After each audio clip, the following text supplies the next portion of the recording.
പ്രിയം നിറഞ്ഞ മുഅ്മിനീങ്ങളെ, മാതാപിതാക്കൾ നമ്മിൽ നിന്നും വിട പറഞ്ഞു പോയിട്ടുണ്ടെങ്കിൽ നാം ചെയ്യേണ്ട, അവർക്കും ഗുണകരമാണ് നമുക്കും അതിലേറെ ഗുണകരമാകുന്ന ഒരു വിഷയത്തെ മുത്തുനബി സല്ലല്ലാഹു അലൈഹി വസല്ലമ തങ്ങൾ നമുക്ക് പഠിപ്പിച്ചു തരുന്നുണ്ട്.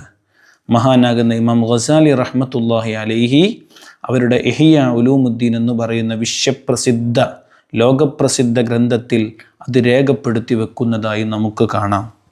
മുത്തുനബി പറയുന്നു, മൻ സാറ ഖബ്റ വാലിദൈഹി ഔ അഹദിഹിമ ഫീ കുല്ലി ജുമുഅത്തിൻ ഗുഫിറ ലഹു വകുതിബ ബർറ. എല്ലാ വെള്ളിയാഴ്ച ദിവസങ്ങളിലും ആരെങ്കിലും അവൻ്റെ മാതാപിതാക്കളുടെ ഖബറിങ്കൽ പോവുകയാണെങ്കിൽ, അവരുടെ ഖബറിനെ സന്ദർശിക്കുകയാണെങ്കിൽ, ഗുഫിറ ലഹു, അള്ളാഹു അയാൾക്ക് അയാളുടെ ദോഷങ്ങളെ പുറത്തു കൊടുക്കുമെന്നും, വകുതിബ ബർറ, നന്മയുടെ ആളുകളിൽ, നന്മയുടെ വാഹകരിൽ അദ്ദേഹത്തെയും എഴുതി ചേർക്കുമെന്ന് മുഹമ്മദുർ റസൂലുള്ളാഹി സ്വല്ലല്ലാഹു അലൈഹി വസല്ലം.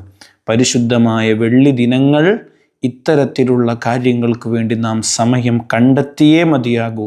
അള്ളാഹു തൗഫീഖ് നൽകുമാറാകട്ടെ.